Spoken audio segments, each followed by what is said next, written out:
நாம் இப்போ தாயிப் ஜியாரத் செய்கிறோம்.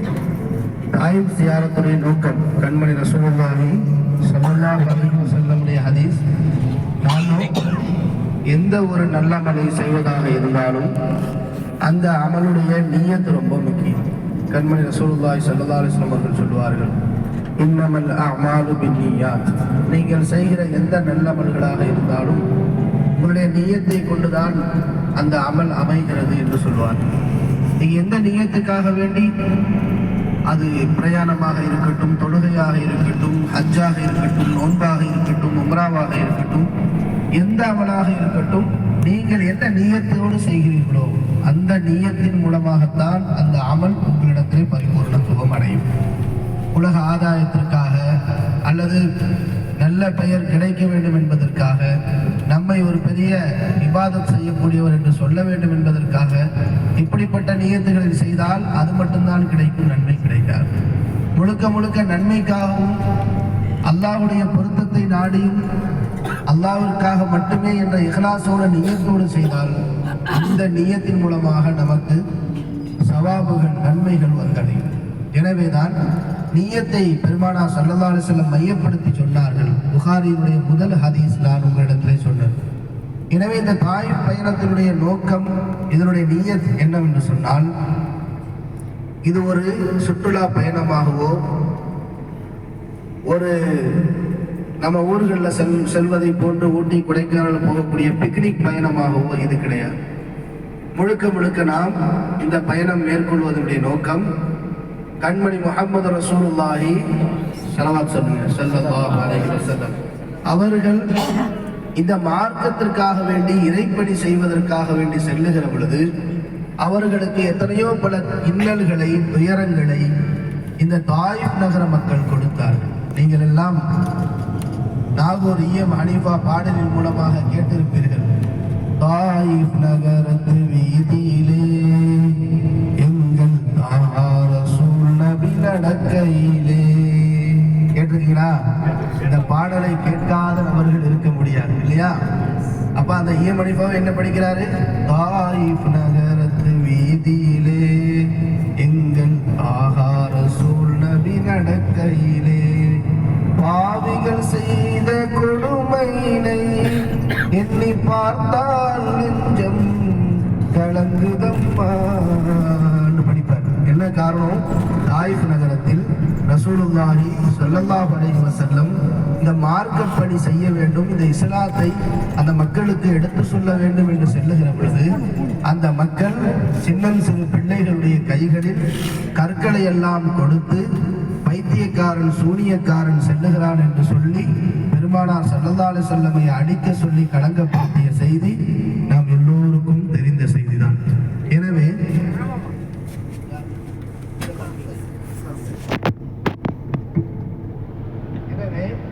அந்த இடங்களுக்கு நாம் சென்று எப்படியெல்லாம் ரசூலுல்லாஹி ஸல்லல்லாஹு அலைஹி வஸல்லம் தன் வாழ்க்கையில் துயரங்களை சந்தித்திருக்கிறார்கள் என்பதை நாம் தெரிந்து கொள்வதற்காக, அதை குறித்து சிந்திப்பதற்காக நாம் செல்கிறோம்.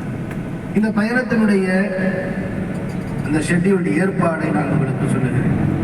முதலில் நாம் ஒட்டகப் பண்ணை செல்வோம், ஒட்டகங்களை பார்ப்போம். ஒட்டகத்தை ஏன் போய் பார்க்கிறோம் என்று சொன்னால், அஃபலா யன்துரூன இலல் இப்லி கைஃப குலிகத், ஒட்டகம் எப்படி படைக்கப்பட்டிருக்கிறது என்பதை நீங்கள் சிந்திக்க மாட்டீர்களா, பார்க்க மாட்டீர்களா என்று அல்லாஹ் கேட்கிறார். ஸோ அல்லாஹ் சொன்ன அந்த கட்டளை நிறைவேற்ற நாம் ஒட்டகப் பண்ணை செல்கிறோம். அதற்கு பின்னால் ஹுதைபியா உடன்படிக்கை ஏற்பட்ட இடம், அந்த இடத்திற்கு சென்று ஹுதைபியா உடன்படிக்கை என்றால் என்ன, அது எப்படி ஏற்பட்டது என்பதையெல்லாம் இன்ஷா அல்லாஹ் நான் உங்களுக்கு சொல்லுவேன். அந்த இடத்திற்கு நாம் செல்வோம். அதற்கு பின்னால் நாம் இன்ஷா அல்லாஹ் அங்கிருந்து புறப்பட்டு தாயிஃபை நோக்கி பயணிப்போம். இந்த தாயிஃப் பயணத்தில் நாம் முதலில் அப்துல்லாஹ் இப்னு அப்பாஸ் ரலியல்லாஹு தஆலா அன்ஹு என்று சொல்லக்கூடிய ஒரு மிகப்பெரிய சஹாபியினுடைய அடக்கஸ்தலம், அவர்களுக்கு பேரில் கட்டப்பட்ட ஒரு மிக பிரமாண்டமான பள்ளிவாசலை சென்று பார்ப்போம். அதற்கு பின்னால் தாயிஃப் நகரத்தில் பெருமானார் ஸல்லல்லாஹு அலைஹி வஸல்லம் அவர்கள் கல்லடிப்பட்ட இடம், மேலும் ரசூலுல்லாஹி ஸல்லல்லாஹு அலைஹி வஸல்லம் அவர்கள் தாயிஃப் வரலாற்றில் மிக முக்கியமான சில இடங்கள், நான் தாயிஃப் நகரத்தை பயணத்தின் போது தாயிஃபினுடைய வரலாற்று சுருக்கத்தை உங்களுக்கு சொன்னேன். அப்போ அந்த இடங்களை எல்லாம் நாம் பார்த்துவிட்டு அங்கிருந்து தாயிஃபிலிருந்து வரக்கூடிய உலகத்தினுடைய எல்லை, ஒரு எல்லை இருக்கிறது. அந்த எல்லைக்கு சென்று நாம் நியத்து செய்து உம்ராவினுடைய இஹ்ராமோடு இன்ஷா அல்லாஹ் நாம் குறித்த நேரத்தில் ஒன்று மகரிப் அல்லது இஷாவிற்குள் இன்ஷா அல்லாஹ் ஹரமுக்கு வந்து சேருவோம். இதுதான் நம் பயணத்தினுடைய நோக்கம். எனவே இந்த நோக்கத்தில் நாம் பயணம் செய்கிற பொழுது அந்த நோக்கம் இன்ஷா அல்லாஹ் நிறைவேறும். அது நன்மையாக நம்மிடத்தில் வந்து சேரும் இன்ஷா அல்லாஹ். எல்லாரும் நியத்து செஞ்சுங்க. அந்த மாதிரி நான் இந்த தாயிஃப் பயணத்தில் என்று முஹம்மது ரசூலுல்லாஹ் ஸல்லல்லாஹு அலைஹி வஸல்லம் என்னவெல்லாம் சிரமங்களை மேற்கொண்டார்கள் என்பதை நான் தெரிந்து அதன் மூலமாக என் ஈமானை அதிகப்படுத்தி பெருமானார் ஸல்லல்லாஹு அலைஹி வஸல்லம் அவர்கள் மீது அன்பையும் பாசத்தையும் நேசத்தையும் அதிகப்படுத்தி நான் அல்லாஹ்வுக்கு பிரியமான நல்லடியானாக மாற இருக்கிறேன் இன்ஷா அல்லாஹ். அல்லாஹ் கபூல் செய்வானாக. அதுதான் நம்முடைய நியத்தாக இருக்க வேண்டுமே தவிர வேறு எந்த ஒரு சுற்றுலாவுக்காக வேண்டியோ ஒரு பிக்னிக் பயணமாகவோ நாம் இதை மேற்கொள்ளவில்லை என்பதை நம் உள்ளத்திலே ஆழமாக பதிவு செய்து கொள்ள வேண்டும். அதே போன்று இன்ஷா அல்லாஹ் நாம் செல்லுகிற இந்த பயணத்தை இப்படி யோசிக்க வேண்டும். கிட்டத்தட்ட மக்காவிலிருந்து தாயிஃப் நகரம் சுமார் 145 கிலோமீட்டர். எத்தனை கிலோமீட்டருங்க? 145 கிலோமீட்டர்.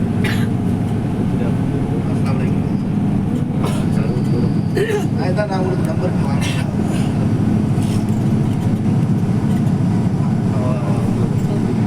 அதான் உங்களுக்கு மிஸ்டர்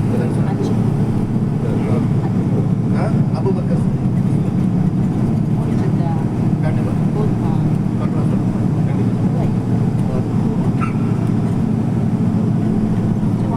அப்போ அந்த 145 கிலோமீட்டர் நாம் இன்னைக்கு ஒரு ஏசி பஸ்ஸில் ரொம்ப சொகுசாக போகிறோம். ஒரு 2 மணி நேரத்தில் போய் சேர்ந்தோம். ஆனால் கண்மணி ரசூலுல்லாஹி ஸல்லல்லாஹு அலைஹி வஸல்லம் சுமார் 7 நாட்கள் ஒரு ஒட்டகையை வைத்து பயணம் செய்து சென்றார். 7 நாட்கள் 10 நாட்கள் என்று 2 குறிப்புகள் கிடைக்கிறது. கூட அவர்களுடைய வளர்ப்பு மகன் ஸைத் இப்னு ஹாரிஸா ரலியல்லாஹு தஆலா அன்ஹு அவர்களை அழைத்து கொண்டு இந்த மார்க்க பணி செய்ய வேண்டும், இந்த இஸ்லாம் மேலோங்க வேண்டும் என்கிற ஒரே நோக்கத்திற்காக தாயிஃப் நகரத்தை நோக்கி பயணம் செய்தார்கள். உங்களுக்கு எல்லாருக்கும் தூக்கம் வருதுன்னு சொல்லிடுங்க. என் பயானையே தூக்க மாத்திரை ஆக்கிறாதீங்க. நல்லா பேசுனீங்க, நல்லா தூக்கம் வந்துச்சிங்க, திடீர்னு நிப்பாட்டிட்டீங்கன்னு சொல்லிடாதீங்க. இதெல்லாம் தான் சொல்லிடுங்க. சரி, அல்ஹம்துலில்லாஹ். அப்போ ரசூலுல்லாஹி ஸல்லல்லாஹு அலைஹி வஸல்லம் 10 நாட்கள் இந்த பாதையில் இந்த மாதிரி ரோடு கிடையாது, வெறும் கற்களும் முற்களும் நிறைந்த வனாந்தர பகுதியாகத்தான் இருந்திருக்கும். ஏன்னா 1400 வருஷத்துக்கு முன்னாடி எப்படி இருந்திருக்கும் கொஞ்சம் யோசித்து பாருங்க. அப்படிப்பட்ட கரடுமுரடான பாதையில் வேற எந்த நோக்கமும் இல்லை. நாம இன்னைக்கு போறோம் அப்படின்னு சொன்னா அந்த இடத்த பார்க்கிறோம், ஒரு நாள் பயணமாக போகிறோம்.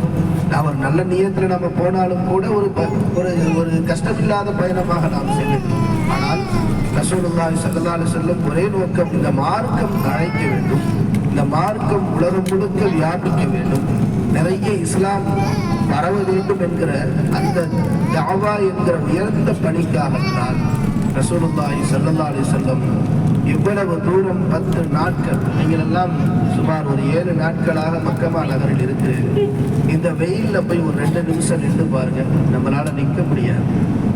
அப்படிப்பட்ட இந்த வெயில்ல சுமார் அதே மாதிரி இங்க குளிரையும் தாங்க முடியாது. தயவு செஞ்சு மதீனாவுக்கு போறவங்க, நான் இன்னைக்கு தான் மதீனாவில இருந்து காலையில வந்தேன், குளிர் ஓவரா இருக்கு, சொட்டர்கிட்ட எடுத்து வச்சுக்கிங்க. அதே மாதிரி இந்த வாய்க்கு தடவை வேஸ்லின் அது இது வாங்கி வச்சுக்கிங்க. ஓவர் குளிரா இருக்குது. இது உங்களுக்கு நான் தனிப்பட்ட முறையில் சொல்லக்கூடிய ஒரு கோரிக்கை. அதனால சொட்டர்லாம் நல்லா கிளியரா எடுத்து வச்சுக்கிங்க. ஏன்னா மதீனாவில் உங்களுக்கு இஹ்ராம் கிடையாது, நார்மல் ட்ரெஸ்ல தான் இருக்க போறீங்க. நல்லா கம்பளி ட்ரெஸ்ஸு அது இது வச்சுக்கிங்க. காதை மூடுற மாதிரி ஏதாவது வச்சுக்கிங்க. அதே மாதிரி இந்த என்னமோ வச்சுருப்பீங்களா வெள்ளை வெள்ளையா லெப்லா கொப்பலா என்னமோ வச்சுருப்பீங்களா, அதெல்லாம் வச்சுக்கிங்க. அதெல்லாம் தடவை சரி பண்ணிக்கல, உதறி இதெல்லாம் வெடிச்சிருது.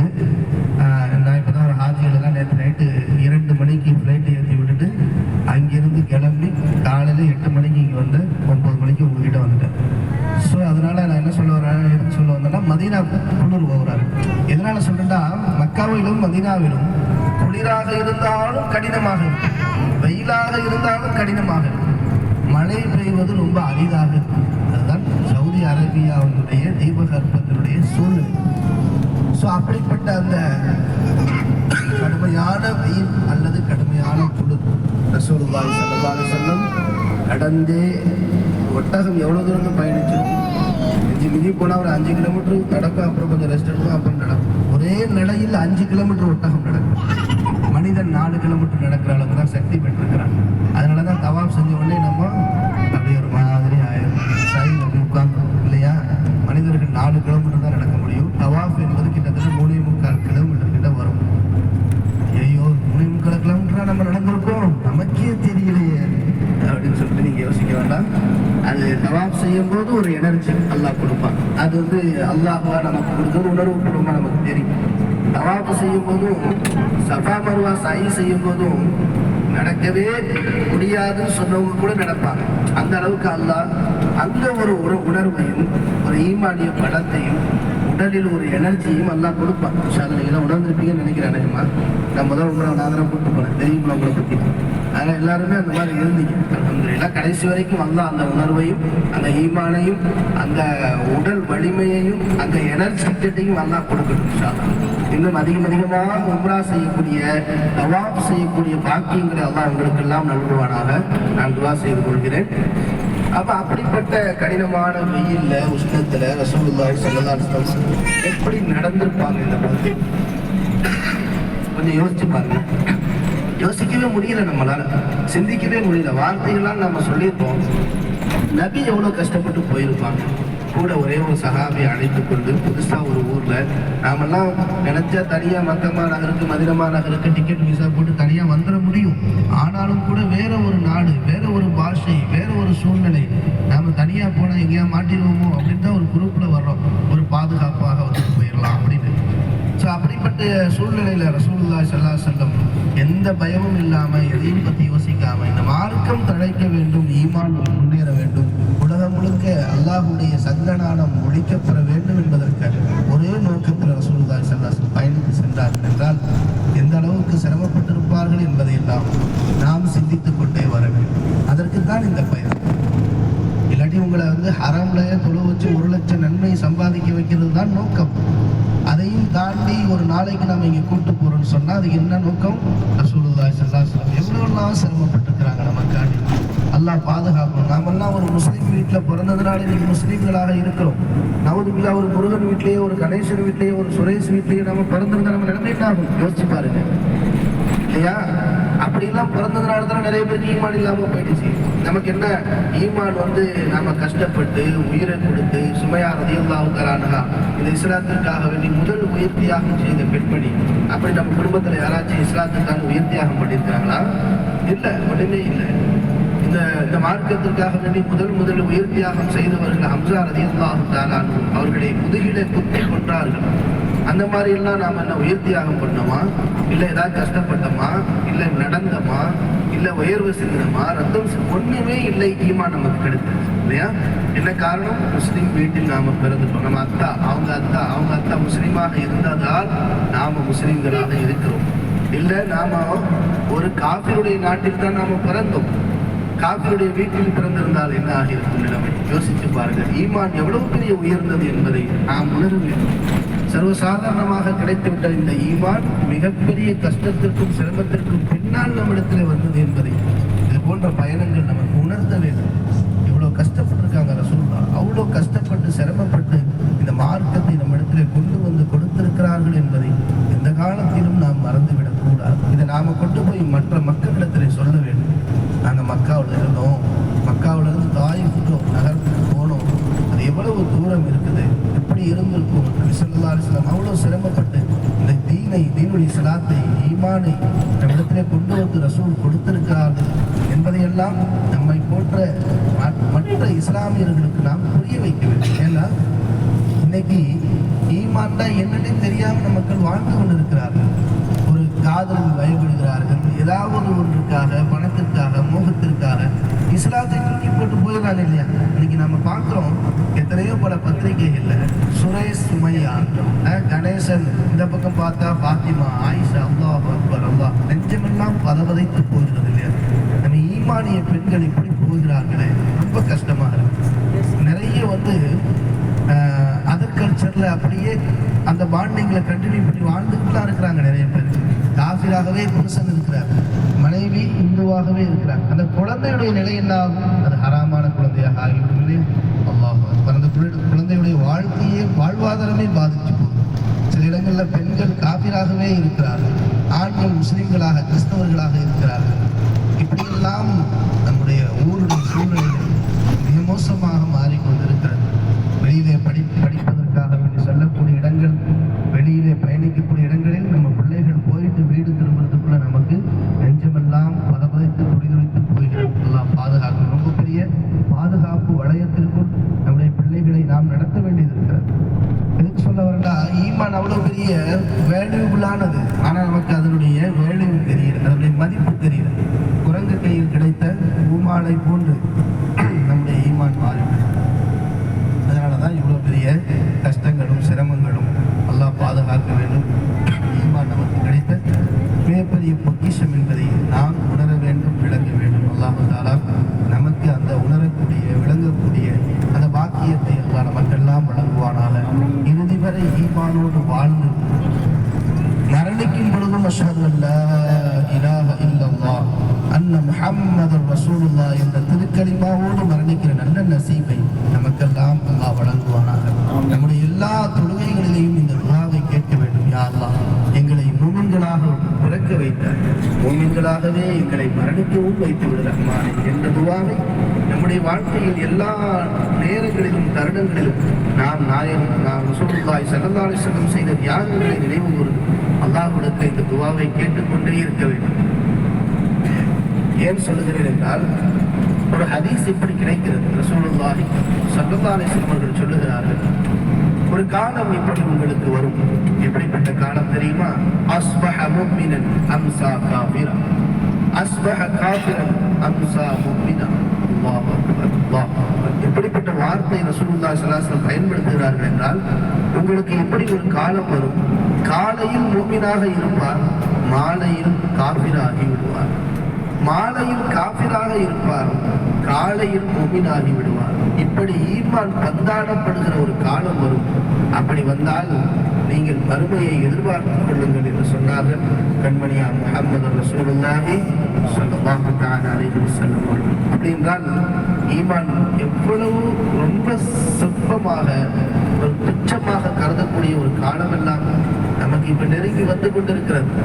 மேபி வந்துவிட்டது என்றுதான் நாம் சொல்ல வேண்டும். ஏனென்றால் இன்றைக்கு ஈமான் அப்படித்தான் இருக்கிறது. காலையில மூமினா இருக்கிறவர் சாயந்தரம் காஃபிராகி போய்விடுகிறார். அப்படிப்பட்ட ஒரு சூழல் இன்றைக்கு மிக பரவலாக வந்து கொண்டே இருக்கிறது. இன்றைக்கு அரபு நாடுகளே மிக மோசமான சூழ்நிலைகளை சந்திக்கிறது. பர்சனாலிட்டி டெவலப்மெண்ட், கண்ட்ரி டெவலப்மெண்ட் என்னென்னமோ ஒரு பெயர்களை 2030 என்று வைத்துக்கொண்டு அரபு நாடுகளையே இன்றைக்கு துரோம்சம் செய்து கொண்டிருக்கிறார். இன்றைக்கு ரியாத்ல, தமாம்ல, ஜித்தாவில் பஃப்கள் வந்துருக்கு. பஃப்னா என்ன தெரியுமா? ஆண்களும் பெண்களும் இரண்டரை கலந்து ஆட்டல், பாடல், கொண்டாட்டம், மது போதைகள், இதுவெல்லாம் அரபு நாடுகளில் மிக சர்வசாதாரணமாக வந்துவிட்டது. பெண்கள் ரொம்ப மோசமாக மாறிக்கொண்டிருக்கிற ஒரு சூழல் அரபக தீபகற்பத்திலேயே வந்துவிட்டது என்று சொல்லுகிற பொழுது நாம் நம்முடைய நாடுகளை என்ன சொல்ல அல்லாஹ் பாதுகாக்க வேண்டும். எனவே என்ன செய்யுங்க, ஈமானை, அதாவது ரசூலுல்லாஹி ஸல்லல்லாஹு அலைஹி வஸல்லம் இப்படி ஒரு ஹதீஸ் சொல்லுவார்கள், பிறகு ஒரு காலம் வரும், அந்த காலத்தில் ஈமானை தக்க வைப்பது உள்ளங்கையில் நெருப்பு கட்டியை வைப்பதற்கு சமமாக இருக்கும் என்று சொன்னார்.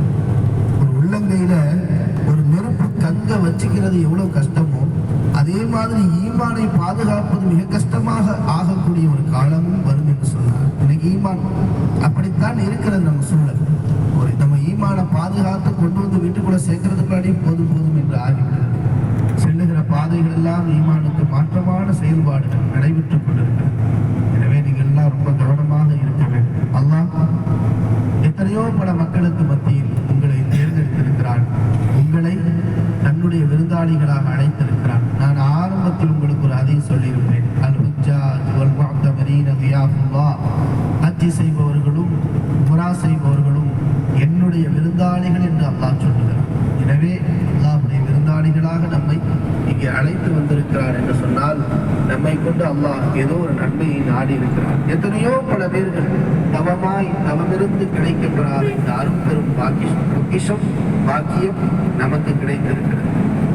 எனவே அந்த வாய்ப்பை நாம் பயன்படுத்திக் கொள்ள வேண்டும். எவ்வளவு தூரம் நல்லவர்கள் செய்ய வேண்டுமோ அதை செய்ய வேண்டும். ஹரம் ஷரீஃபிலே 1,00,000 நன்மையாகவே நம்முடைய எல்லா தொழுகைகளையும் கழிக்க வேண்டும். இங்கு நாம் மிக தெளிவாக தொழுகைகளை கடைபிடிப்பதை போன்று ஊருக்கு சென்றதற்கு பிறகும் நாம் இருக்க வேண்டும். அதுவும் வந்தோம் 14 நாள் நாம் நல்ல அமல்கள் செய்தோம், உமரா செஞ்சோம், மறுபடியும் ஊருக்கு போனோம், மலையை மூடி கதவை தொடடின்னு சொல்லிடக்கூடாது. என்னங்க அப்படி இருக்கக்கூடாது. ஊருக்கு போன பிறகு நம்முடைய வாழ்க்கையில் மாற்றம் ஏற்படும். இன்ஷா அல்லாஹ் ஒரே ஒரு இன்ஷா அல்லாஹ் தான் வருது. 19 இன்ஷா அல்லாஹ் வர வேண்டியது இருக்கு. இன்ஷா அல்லாஹ் சொல்லுங்க எல்லாம். சரி ரைட்டு ஓகே. உங்களுடைய மெயின் வாய்ஸ் நான் கேட்ச் பண்ணிட்டேன். போதுப்பா, அப்புறமா பேசிக்கலாம். ஒரே சரியாக லெத்தாக போவேன்றதை நான் கேட்ச் பண்ணிக்கிறேன். இன்ஷா அல்லாஹ் நெக்ஸ்ட் நம்ம ஒட்டகப்பண்டையை பார்ப்போம். அதன் பிறகு உதவியா இப்படி வழிநடக்கெல்லாம் உங்களுக்கு சில உபதேசங்கள் என்னால் முடிந்ததை நான் உங்களுக்கு சொல்லுவேன். அதன் மூலமாக என்னுடைய ஈமானையும் உங்களுடைய ஈமானையும் அல்லாஹ் பரிபூர்ணப்படுத்தி அல்லாஹ்வின் மீது அசைக்க முடியாத நம்பிக்கை கொண்ட பூமின்களாக வாழச் செய்து இம்மையிலும் நாளை மறுமையிலும் உயர்ந்த அந்தஸ்துகளை அல்லாஹ் நமக்கு வழங்கி கண்மணியா முஹம்மது ரசூலுல்லாஹி ஸல்லல்லாஹு அலைஹி வஸல்லம் அவர்களோடு சொர்க்கத்தில் இருக்கக்கூடிய சஹாபிகளை சந்திக்கக்கூடிய நல்வாக்கியங்களை எல்லாம் அல்லாஹ் நமக்கு நசீபாக்குவானாக. நம்முடைய இந்த புனித பயணத்தை எல்லாம் கபூல் செய்வானாக. நம்முடைய உம்ராக்களை எல்லாம் கபூல் செய்வானாக. நம்முடைய தவாஃபுகளை எல்லாம் கபூல் செய்வானாக. நம்முடைய சஃபா மர்வா சைக்களை எல்லாம் கபூல் செய்வானாக. மீதம் இருக்கிற நாட்களில் இன்னும் இன்னும் இன்னும் உடலில் ஆரோக்கியத்தை நமக்கு வழங்கி அல்லாஹ் இன்னும் நிறைய நல்லவர்கள் செய்வதற்கு அல்லாஹ் தௌஃபீக் செய்வானாக. இது போன்ற புனிதமான இடத்திற்கு வந்து இது போன்ற பயணங்களை கூட மேற்கொள்ள முடியாமல் உடல்நிலை பாதிக்கப்பட்டு நம்மோடு வந்திருக்கக்கூடிய அந்த ஹாஜிகளுக்கு அல்லாஹ் பரிபூர்ண ஆஃபியத்தை ஷிஃபாவை வழங்குவானாக. மேலும் யாரெல்லாம் ஹஜ்ஜி செய்கிறார்களோ உம்ரா செய்கிறார்களோ அத்தனை பேருக்கும் உடல் ஆரோக்கியத்தை அல்லாஹ் வழங்குவானாக. ஆமீன். வாஹிர் தஅவானா அனில் ஹம்துலில்லாஹி ரப்பில் ஆலமீன். ஸல்லல்லாஹு அலா முஹம்மத் ஸல்லல்லாஹு அலைஹி வஸல்லம். ஸல்லல்லாஹு அலா முஹம்மத் ஸல்லல்லாஹு அலைஹி வஸல்லம். ஸல்லல்லாஹு அலா முஹம்மத் யா ரப்பி ஸல்லி அலைஹி வஸல்லிம். முடிஞ்ச அளவுக்கு ஸலவாத்துகளை உங்க நாவுல அப்படியே சத்தம் போடலாம் வேண்டாம், அப்படியே நாவுல சொல்லிட்டுக்கிட்டே வரும். ஸல்லல்லாஹு ஸலவாத்துக்கிட்ட நிறைய பயன்கள் இருக்கு. ஸலவாத்து சொல்லிட்டே வாங்க.